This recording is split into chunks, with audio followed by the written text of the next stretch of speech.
Hi, I'm Tom Jensen here with Dan Simone, the curator at the NASCAR Hall of Fame, and welcome to episode 3 of RCR 50, Only in America. We started off with Richard Childress, how he came from humble beginnings and then built a dynasty with the late great Dale Earnhardt, who won 6 of his 7 championships driving for Childress. Today we're going to talk about what happened in the post-Earnhardt years and even a little bit leading up to that. And Dan, it was clear, even while Earnhardt was still alive, that Childress had bigger ambitions than just to have a single-car cup team.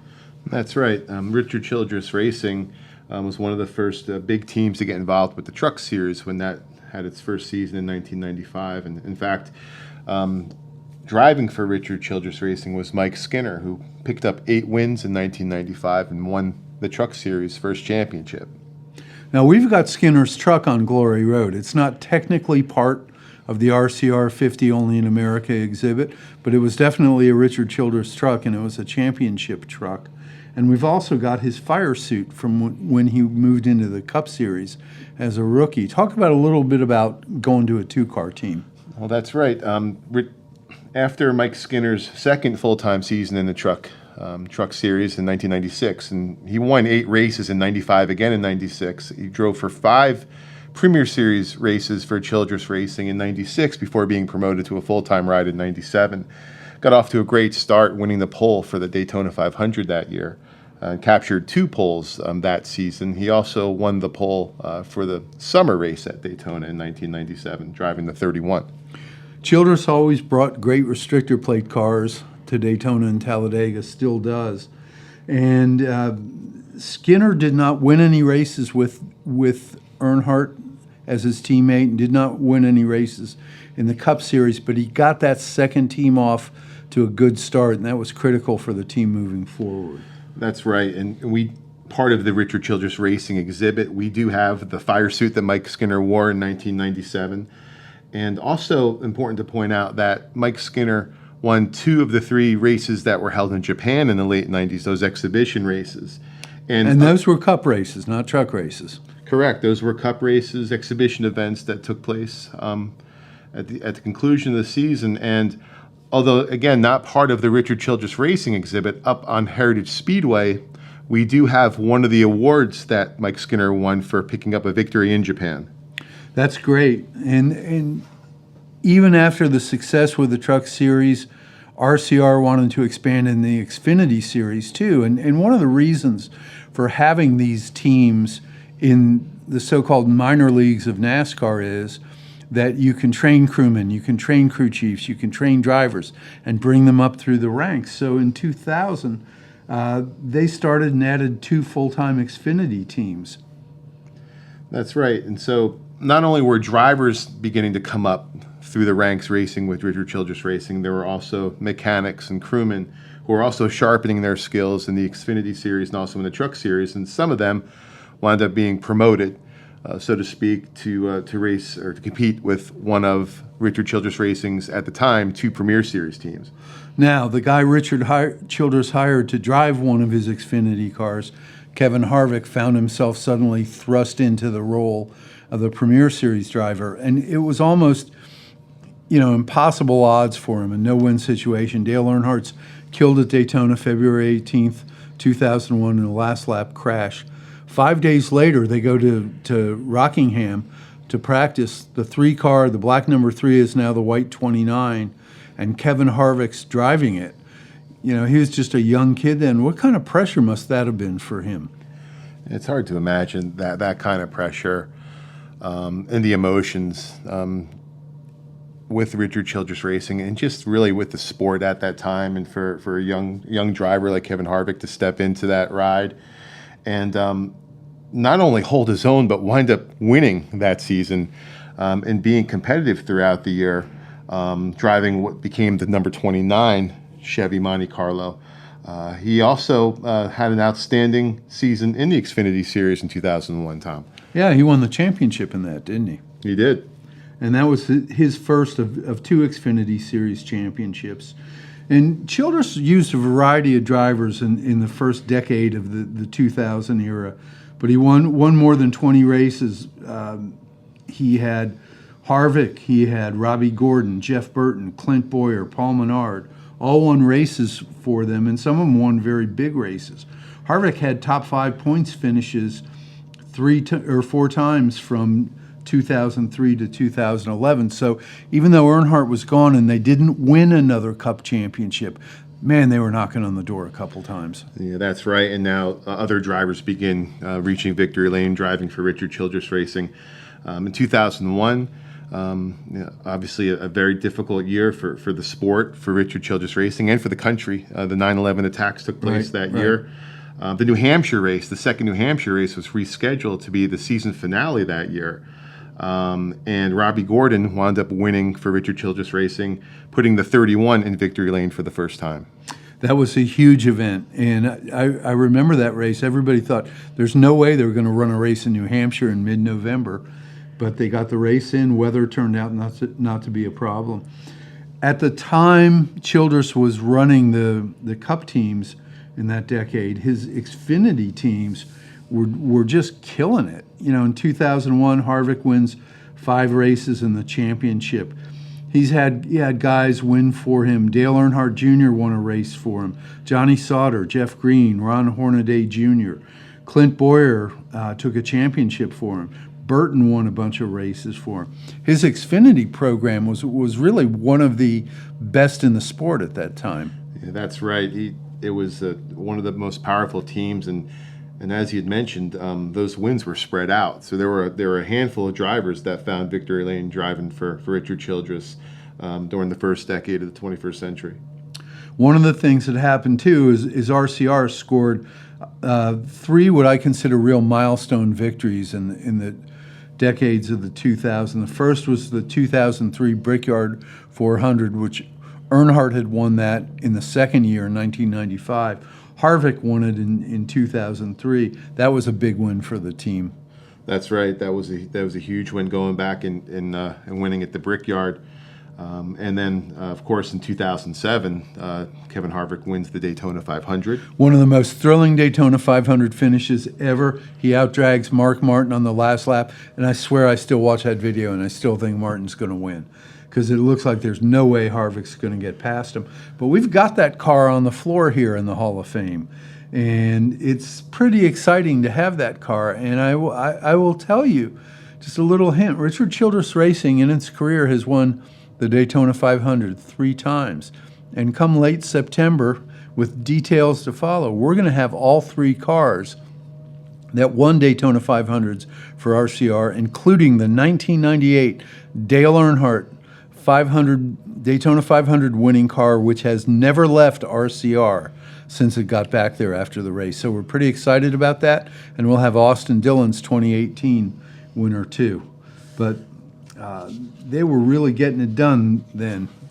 Yeah, we are really excited to have that, the black number 3. We have a black number 3 in the building now. It's the truck that Mike Skinner drove in 1995, but we're going to have the black number 3 that Dale Earnhardt drove to victory lane in 1998. And again, for the first time, that car is leaving the Richard Childress Museum up in Welcome, and it's destined for Charlotte to the NASCAR Hall of Fame. And we're really happy that we're getting that, and we're glad RC saw it clear to give us that car. Back to what we were talking about with some of their titles in the 90s and the 2000s. 1995 NASCAR Super Truck Series champion, now the Gander Outdoors with Skinner.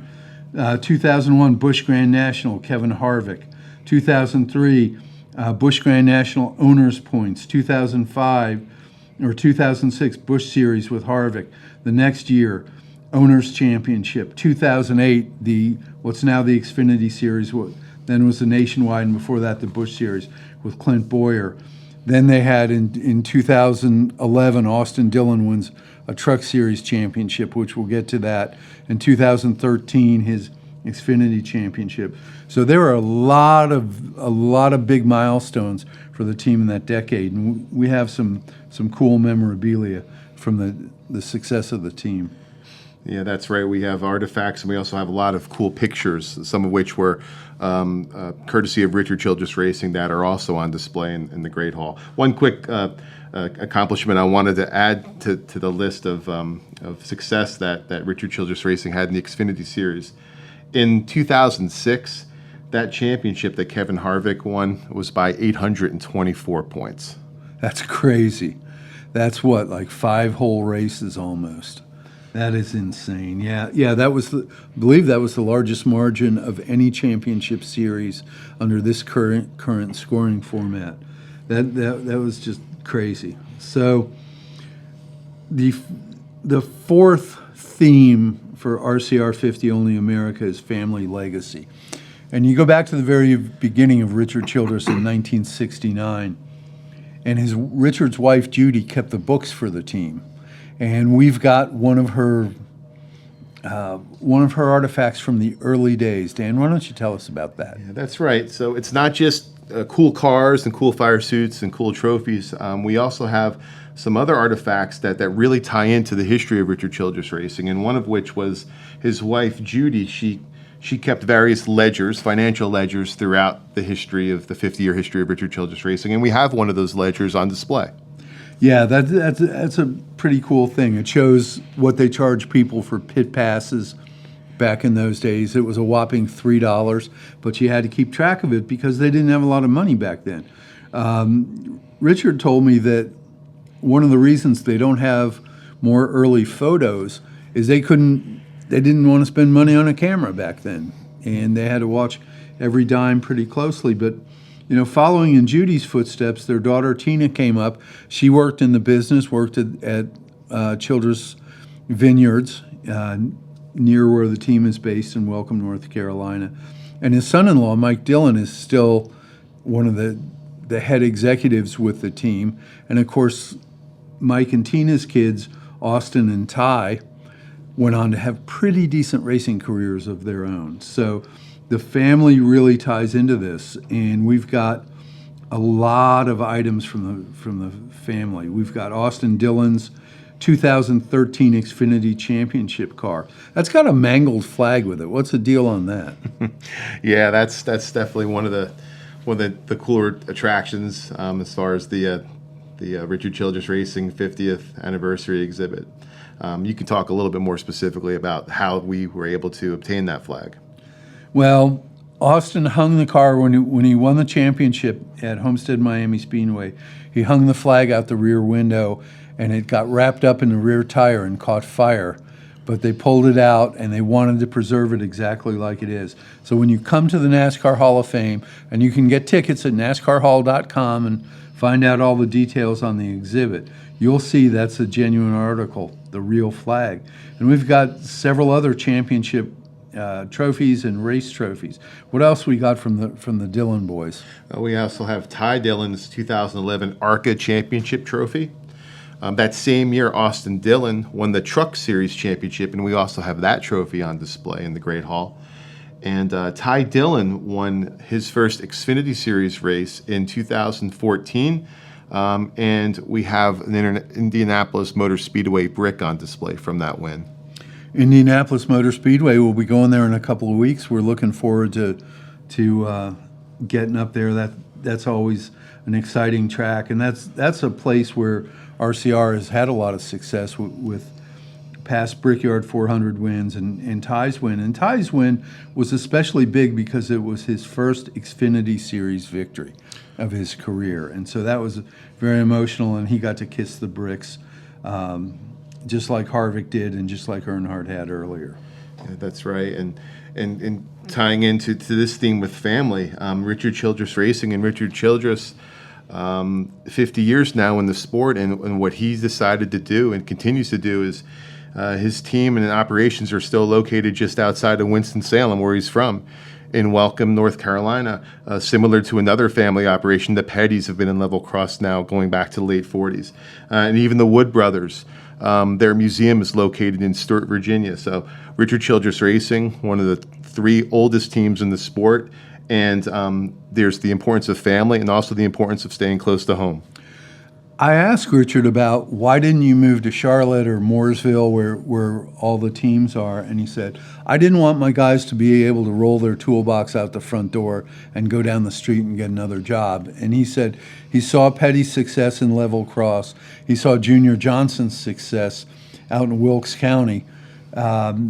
and that's what he used to model the team. And so instead of going out and pirating a lot of crewmen from other teams, he'd go to local car dealers and get mechanics and shops around, industrial shops in the area. And so he got a lot of guys who were from Welcome or from, shall we say, the greater Welcome metropolitan area, such as it is. And so they wanted to stay where they are. And he's been able to build a very loyal base. He's got a lot of guys who've been there 20, 30 years, and they appreciate his loyalty to them, and they appreciate being able to stay where they are and not having to move down to Charlotte or Mooresville or Concord, one of the areas around Charlotte where so many of the teams are based. Yeah, that's right. There are a lot of crew members and those who still work with Richard Childress Racing that have been there for decades. And when we run across them or we bump into them either here or up in Welcome, they're always quick to point out the fact that they've been with Richard Childress for so long, and he's always looked for and respected and develops that kind of loyalty, which has made it such a strong family organization for such a long period of time. Now, we mentioned Austin Dillon. We have on display Austin Dillon's helmet from the Coca-Cola 600 in 2017, where he won the race, which was the first victory for the black RCR number 3 in the NASCAR Premier Series since October 15th, 2000, when Earnhardt came from 17th or 18th in the last 4 laps to win. That was a hugely emotional victory. Yeah, that's right. It's amazing that it had been nearly 20 years since that victory at Daytona in 1998. And yes, for those who were there that night to see it in person, but even reading about it the next day, I think a lot of people that maybe weren't even NASCAR fans but still knew about the number 3, to hear about the fact that it was the first time the number 3 had entered victory lane in such a long period of time. It really was a special moment, not just for Richard Childress Racing, but really for the sport's history. And one of the things that happens at the Coca-Cola 600 is all the cars in the race carry a windshield banner, and instead of saying the series name or the driver name like they used to, at the Coca-Cola 600 at Charlotte Motor Speedway, they carry the name of a fallen soldier. And the night Dillon won the Coca-Cola 600 in 2017, his car carried the name of Joshua Harris, a Navy Special Warfare operator, first-class SEAL, who was killed in action in Afghanistan in 2008. And it was very emotional, obviously, for Harris's family to see Austin win that car. And as a way to thank Richard Childress, they gave Harris's family gave Childress Harris's knife that he carried on him. And that's part of Childress's collection, and we've got that on display in our Hall of Fame exhibit. And this is an appropriate time to get into the 5th theme that we wanted to discuss. Right. Off the track, Richard Childress and Richard Childress Racing, a great deal of accomplishment and influence and success off the track, and that's one example. But Richard Childress has had a very strong a history of philanthropy and helping others, particularly children. Tom, talk a little bit about the Childress Institute for Pediatric Trauma. Well, Childress went out to Scottsdale, Arizona, a suburb of Phoenix, to go to give a speech at a pediatricians conference. And, NASCAR team owners and drivers are frequent flyers on the speech circuit, especially in the off season. And Childress told me he was shocked to learn how little was being done on the subject of pediatric trauma, which is the number 1 killer of small children. And so he went back home to Welcome, and he talked to his wife, Judy. And again, Judy's been an integral part of the operation from the beginning and continues to be. And they decided to form the Childress Institute for Pediatric Trauma with Wake Forest Hospital. And they're now in their 11th year, and they do a ton of stuff in terms of education and fundraising and helping raise awareness of the issue of pediatric trauma. On a somewhat less serious note, when Childress used to race when he was a driver himself and used to go out to Riverside, there were a bunch of wineries out there, and a lot of the drivers, especially some of the old school independents, they'd go out and hang out at the wineries after they were done racing on Friday night and Saturday night. And Childress really kind of developed a love of wine. That was when they were racing at Riverside in the late 60s and early 70s.